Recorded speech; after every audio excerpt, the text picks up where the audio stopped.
Hello viewers, আসসালামু আলাইকুম। সবাই কেমন আছেন? কাছে বা দূরে, দেশ ও দেশের বাহিরে যে যেখান থেকে ভিডিওটি দেখতেছেন, আশা করি সবাই অনেক অনেক ভালো আছেন। আল্লাহর রহমতে আমিও ভালো আছি। আমি কল্পনা, টাঙ্গাইল থেকে বলছি। শীতের সকালে আরেকটি নতুন ভিডিও নিয়ে আপনাদের সামনে হাজির হয়ে গেলাম। আশা করি ভালো লাগবে। প্লিজ ভিডিওর শুরুতে একটা লাইক দিয়ে ভিডিওটি দেখা শুরু করবেন, আর ভিডিওটি কেমন লাগলো অবশ্যই কমেন্টে জানাবেন। এটা হচ্ছে গত সপ্তাহের ভিডিও করা। আর গত সপ্তাহে একটু হালকা হালকা বেশ ঠান্ডা পড়ছিল। তখনকার সকাল 8টা বাজে মেয়ের স্কুল, বড় মেয়ের।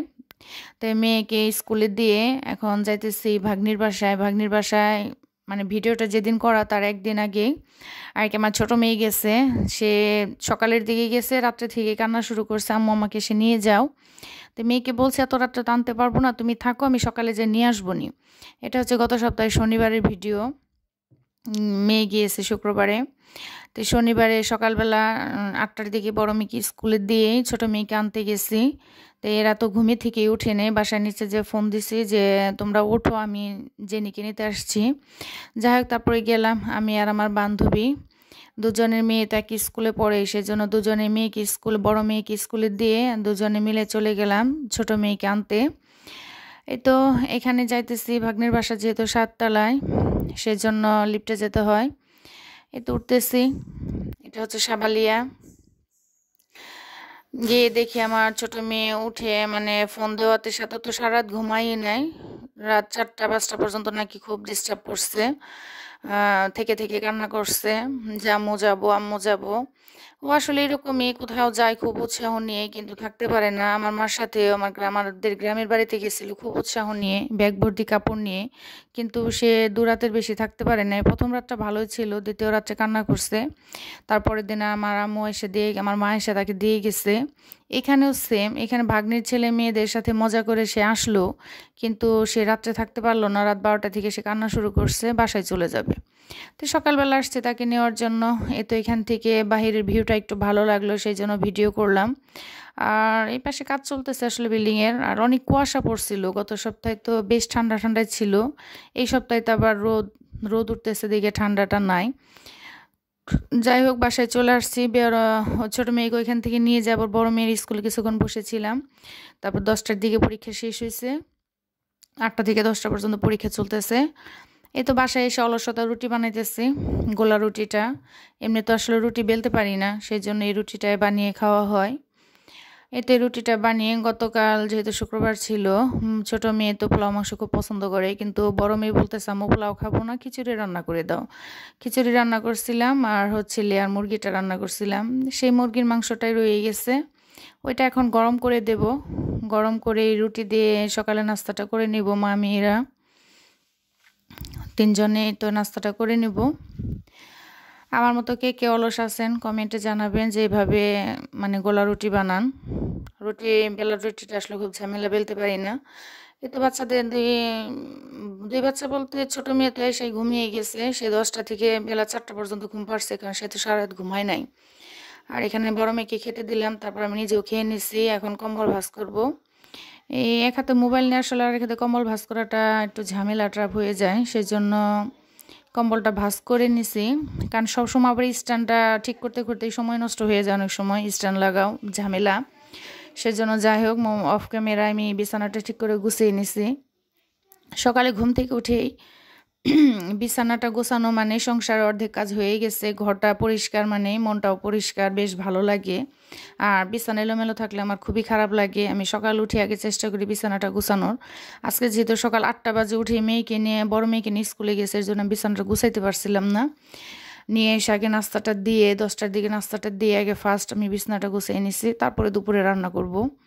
কারণ বিছানা গোছানো মানে ঘরটা গোছানো, মনটাও ভালো লাগে, ফ্রেশ, সব কিছুই ফ্রেশ, মানে একদম দেখতেও টিপটাপ, খুবই ভালো লাগে। এই তো এখন এই রুমে মানে টিভির রুমে ছোট মেয়ে এসে 10টার দিকে এসে একটুক্ষণ টিভি দেখছে। টিভি দেখে সে যে ঘুমটা দিছে, মানে সকালে সে নাস্তাটাও করে নাই, তাকে বলতেছে উঠো, সে উঠতেছে না, তার সে ঘুম ধরছে একদম। বেলা 4টা বাজে উঠে সে দুপুরে খাবারটা খাইছে। না, ভুল বললাম, সরি, সে সকালে নাস্তাটা করেই ঘুমাইছিল। হ্যাঁ, আমি রুটি বানিয়ে আনতে আনতে সে রুটিটা খেয়ে কিছুক্ষণ টিভি দেখে 10:30টার দিক দিয়ে ঘুমাইছে। সে একদম 4টা বাজে উঠছে। আমি যখন কম্বল টান দিছি যে বিছানাটা গুছাবো, তখন বলতেছে না আম্মু আমি একটু ঘুমিয়ে নিই। সে কিন্তু নড়াচড়া দিচ্ছিল, আপনারা খেয়াল করছেন। তো আর কি করা, ভাবলাম যে সারা রাত ঘুমাই নাই, তাহলে একটু ঘুমাক। আমি এই ফাঁকে এক হাতে ক্যামেরা আর মানে মোবাইল, আর এক হাতে দিয়ে আসলে ঝাড়ু দিয়ে সোফাগুলো ক্লিন করতেছি। প্রতিদিনই তো সোফা দিয়ে মানে ঝাড়ু দেয় সোফাটা, আবার হচ্ছে বিছানাটা তো ঝাড়তেই হয়। আর সাথে একটা ল্যাকড়া নিয়ে মানে সোফার হ্যান্ডেলগুলো একটু মোছা দিতে হয়, প্রতিদিনেরই কাজ এগুলা।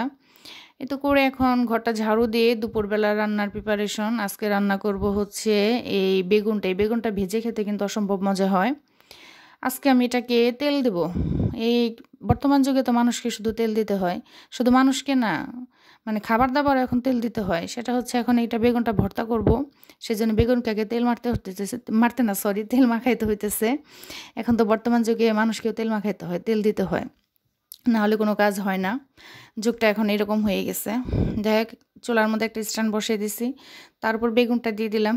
বেগুনটা আস্তে আস্তে লো হিটে করতে হবে, উল্টায় পাল্টে আর কি পুড়ে নিব। পোড়া বেগুনের ভর্তা খেতে কিন্তু অসম্ভব মজা হয়। কে কে খাইছেন জানি না, যদি না খেয়ে থাকেন অবশ্যই একবার এইভাবে ট্রাই করবেন। এই তো এভাবে এখন বেগুনটা পুড়ে নেব। বাসায় চলে আমি রান্না বসাইছি, আজকে সবজি দেবো না, মাছ দিয়ে শুধু নতুন আলু দিয়ে রান্না করব। টমেটোটা ছিল না বাসায়, টমেটো দিলে খাবারটা আরও বেশি টেস্ট হতো। তো যাই হোক, অনেক কথা বলে ফেললাম। আপনারা ভিডিওটি দেখার আগে কি প্লিজ ভিডিওতে একটা লাইক দিয়ে ভিডিওটি দেখা শুরু করবেন। প্লিজ একটা লাইক, শেয়ারের অনেক কাজ করে, শেয়ারের কাজ করে এই ভিডিওটা আমার অনেকের কাছে পৌঁছে দিতে সাহায্য করে। তাই শুধু আমার ভিডিও না, যার ভিডিওটা আপনারা দেখেন প্লিজ শুরুতে একটা লাইক দিয়ে নেবেন। না হলে ভিডিওর লাস্টে দেখা যায় আমার সাথে সাথে আপনাদের ভিডিওটা দেখা শেষ হয়ে যায়, আপনারা জাস্ট একটা কমেন্ট করে চলে আসেন, লাইকটা দিতে ভুলে যান। সেজন্য প্লিজ দয়া করে শুরুতে একটা লাইক দিয়ে নেবেন, তাহলে অনেক উপকার হয়। আর আমার চ্যানেলে যদি নতুন হয়ে থাকেন তাহলে ছোট্ট চ্যানেলটিকে সাবস্ক্রাইব করে পাশেই থেকে যেতে পারেন। আর একটা জিনিস কয়েকদিন ধরে নোটিস করতেছি, মানে অব্রস মম এই আপুটা, রুমা আফরিন, এই আপুটার ভিডিও তো অনেক দেখি, কিন্তু কয়েকদিন যাবৎ মানে এই আপুটার কোনো ভিডিও দেখতেছি না। বুঝতেছি না আপুটা কি হলো, ভিডিও দিতেছে না, সেও কোনো ভিডিও মানে সেও আমার ভিডিও দেখতেছে না।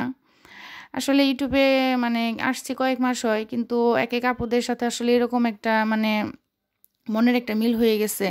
কিছুদিন আপুদের ভিডিও না দেখলে আসলে ভালো লাগে না, খুব খারাপ লাগে যে কি হয়েছে আপুদের দেখি না কেন। এদের ভিডিওগুলো দেখতে ভালো লাগে, এরা কমেন্ট করলে সুন্দর কমেন্টের উত্তর দেয়, বা আমার ভিডিও দেখে সুন্দর কমেন্ট করে, বেশ ভালো লাগে। এই তো বলতে বলতে দেখেন আমার বেগুনটা পোড়া হয়ে গেছে, বেগুনটা ছুলে নিছি। তেল দেওয়াতে কিন্তু অনেক সহজেই চোচাটা উঠে গেছে।